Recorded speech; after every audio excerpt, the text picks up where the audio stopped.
Hey, what's up Bait Finesse fans? Have you ever wondered why I only use PE line? In this video, I'm actually going to answer that question, but let me give you a quick backstory. I had a fan ask me the same question, and I actually answered the question, and he had a whole bunch of questions, right? And I actually went out there and did some testing. So this is a totally new video format that I've never done before, so it's going to be interesting, okay? So hopefully you guys will enjoy it. So let me give you a quick full background story. I had a fan who watched one of my videos. This video is basically a budget BFS setup for crappies. I made a video, you guys can check out the link in the description below. But basically the setup was the Tsurinoya Dragon C702L plus the Dark Wolf Ultra. And of course I used thin PE line for that one, like super thin. I used the Euro Tackle one, and yeah, it was super thin.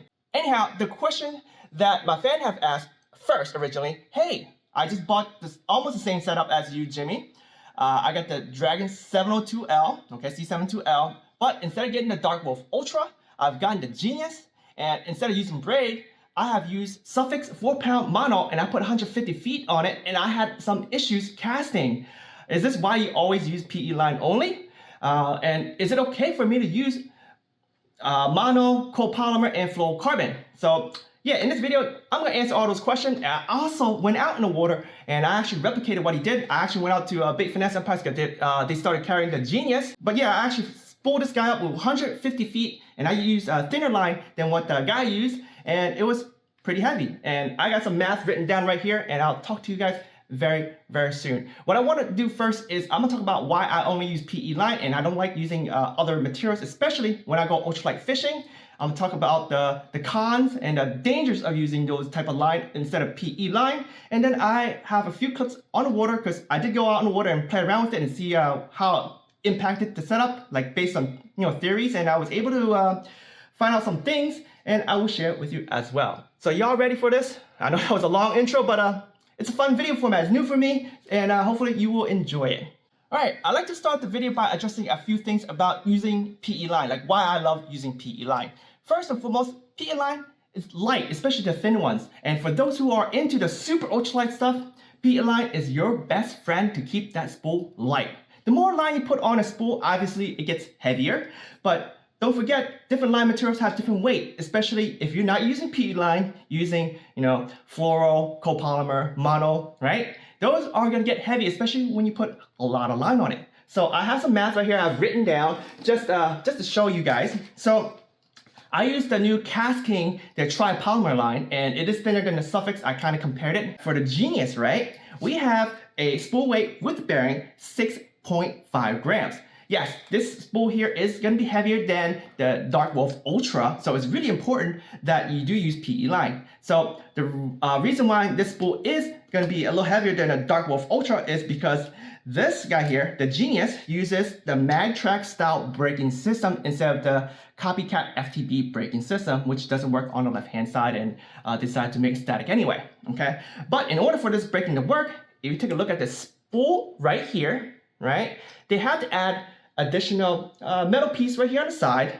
I guess it's also aluminum, so that the magnets actually work. For the Dark Wolf Ultra, basically the magnets are facing into the spool and it could go inside the spool, so that spool is lighter. So yeah, you're starting off with a heavier spool, but it still works great. This reel here, it's like Shimano. Out of the box, it comes with a very small bearings, not the micro bearings, but it's small enough, so it's smaller than your other typical CDM reels, just like the Dark Wolf Ultra, so it does cast light pretty good, especially if you guys wash it out and put your favorite lubrication on, or you guys swap to raWr micro bearings and you enjoy.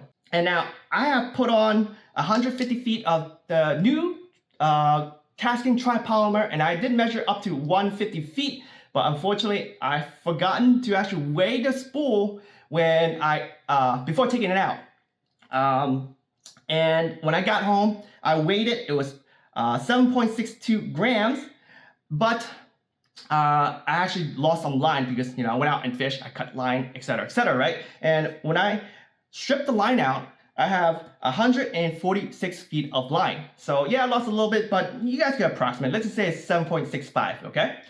Anyway, I took off all the line and I put 150 feet of KastKing Destron 6 pound test line because I'm also running out of Varivas line, 0.6 go. Oof, I need to make some more orders. But anyway, for the math right there, it is 7.32 grams. And as you see, there's a huge difference jump in weight. So for those who like to throw the super light stuff, you definitely want to use PE line instead of other materials. Keeping your spool light will allow you to cast those lighter lures easier because at the end of the day, when you cast, it relies on the weight of your lure to pull the line off the spool, and the initial start of the spool, if it's too heavy for the light lure, it's not going to spin well, okay? So definitely you want to use less line as possible. For instance, for those trout magnet fans, those fanatics who fish those super niche light lures, I use about 75 feet of 0.4 go, and that will keep my spool very light, and I cast very easily, very soft, very low breaks, and I can hit about 30 to 40 feet depending on my setup, and that's really enough for most of my fisheries. So keep that spool light. Okay, let's talk about the dangers of not using PE line when it comes to BFS reels. Now, it's not just thin spools, okay? I don't know if y'all have seen it. I don't think I have a photo, but if I can find it before I publish this video, I saw someone on Facebook, they have a Shimano Curado and they warped the crap out of it by putting, I believe he used fluorocarbon line, okay? So anyway, let's talk about these line. Can you use it? Yes, you can, but you don't want to put too much on it, and also you don't want to use a machine to spool up your line because that will make it super tight, and when you make it super tight, whoo, have y'all ever watched those videos where people put rubber bands on a watermelon? As they add more and more rubber bands on a watermelon, it starts squeezing and warping that watermelon, and eventually it blows up.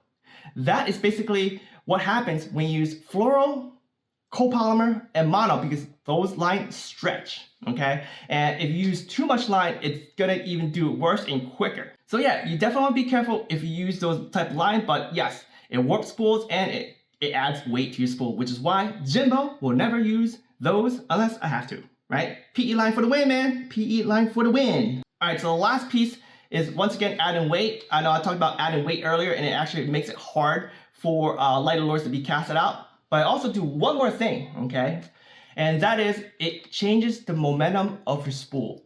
It spins faster, it spins longer, therefore it will impact your braking. And likely you will have to turn on the brakes, which when I show you this video, you'll see that when I'm casting this very light lure, it's not that light. I mean, it's my typical bread and butter, 160 ounce jig head plus a 2-inch B-vibe. What happened is it backlashes and it springs out, right? And I have to turn on the brakes a lot higher. So what happens when you turn on the brakes a lot higher? Two things. You're not gonna get the distance you want, and likely it may skew to the left or right depending on your casting. So yeah, having 150 feet of that tripolymer, it made it a little difficult. But I know this reel because I watch a lot of videos already, because this is not a new reel. This Genius is a great budget-friendly reel, and it could do better than what happened in my fishing trip, which I'll portray very, very soon, next part of this video. But yeah, as you see, I put PE line on it, so the next time I go out, I'm actually gonna go fish this when I get the new Dragon 2 rod. But I do want to share with you a few clips before I wrap up this video. PE for the win, so enjoy the next few clips. All right, on the lake, let's do this. A little bit windy, but I like having a little bit gentle wind like this today. So I'll be fishing probably some of the edges like those for stuff that's hanging around the edge, right? But anyway, let's set up this reel, okay? So fresh out of the box, I definitely put this at probably 4 breaks. And let's double check here. I did check it earlier, but it was kind of loose. For those who want to know how I set up my reels, you guys can check out the link in the description below. All my BFS reels, that's magnetic braking. Doesn't matter if it's static brake or dynamic braking. I set up this very one way, and it will work every single time. And what I usually do is I set the brakes higher just to see how a reel works. So I'm gonna put it at 4, and let's do a first cast. And it went a little bit to the left. Oh, that's a bite already. And my drag was too low. But yeah, drag clicker. There's a drag clicker, everyone. So what I'll do is I'm gonna lower the brakes to about 3.5. Maybe it'll go a little straighter. Still going a little bit to the left, but wow, the overspooling is insane on here. So let's put it at 3.75. And for the small little lure here, the B vibe on a 1/16 ounce jig head. Let's see.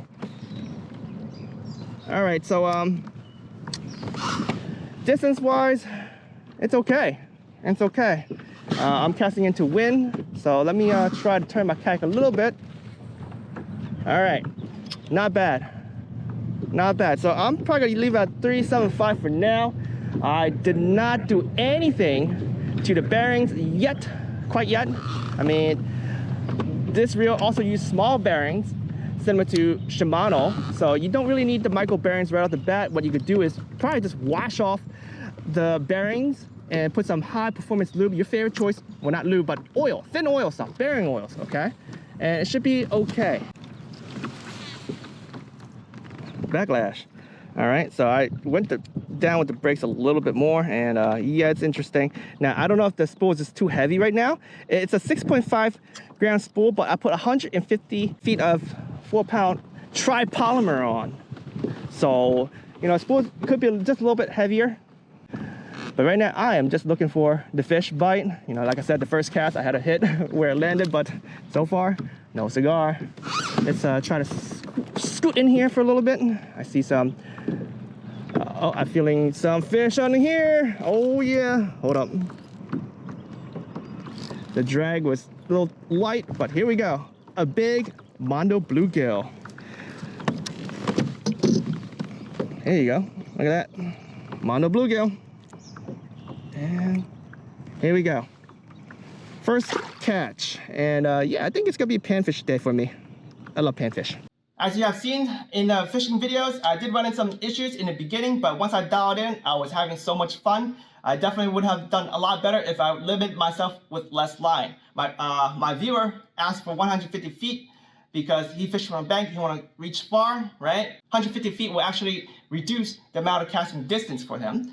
Also, as you have seen, because now you added so much weight to the spool, I had to put the brakes on a lot higher, which also reduces the casting distance, also casting accuracy, right? So with that said, he would have done better if he used PE line instead. There's a lot of affordable ones. I still recommend Varivas. Also, Varivas have some lines that actually have a higher or denser line, heavier line, okay? So those could actually do a lot of wonders for folks. Like it'll cut through the wind easier. Oh yeah, by the way, PE line, because it's thin, it does cut through the wind easier and also cut through the current easier. But I was saying, some of the lines that Varivas have actually is heavier. So for those low trajectory casts and you know, during high wind conditions, it'll help you get more accurate casting, but also it'll sink faster for those who need to get the lures deeper. I've been fishing in a back bays recently for flounder. You know, back bays, a lot of wind, a lot of current always be changing. So in order to get my lures deep in the bottom where the flounder is at, you gotta use braid.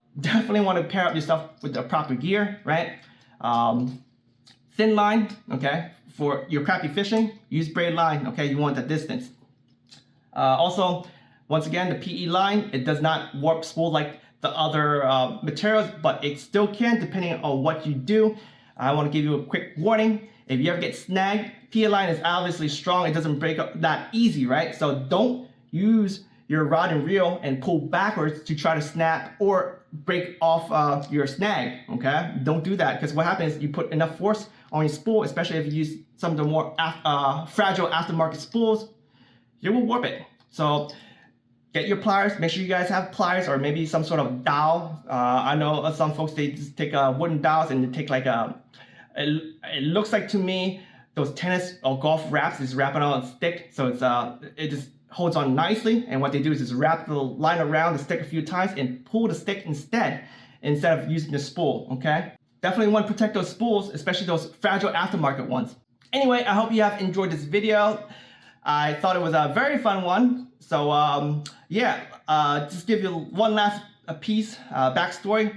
When I was talking to this guy, I wasn't really fully getting the whole thing without actually getting this reel and actually play around with it. So being able to explore and answer his questions a little bit better was super duper fun. So I decided to make a video out of it, okay? So if you ever have any questions, feel free to shoot me an email, leave me some comments below. And yeah, this was totally fun. And I was actually wanting to get this reel anyway, because I want to do a review and do another budget setup. And so yeah, you'll definitely see this again. But yeah, I definitely don't need 150 feet of line for my crappie fishing in my waters. But maybe I will use this for back bay fishing, then that's a different story, right? So anyway, I hope you have enjoyed this episode. It's definitely different for me. If you like it, leave me a comment below. And I might just do some more of these type of videos. Just send me some questions my way. Thank you for watching The Fish Don't Wait. Catch you on the next episode. I do like this reel, by the way. The genius.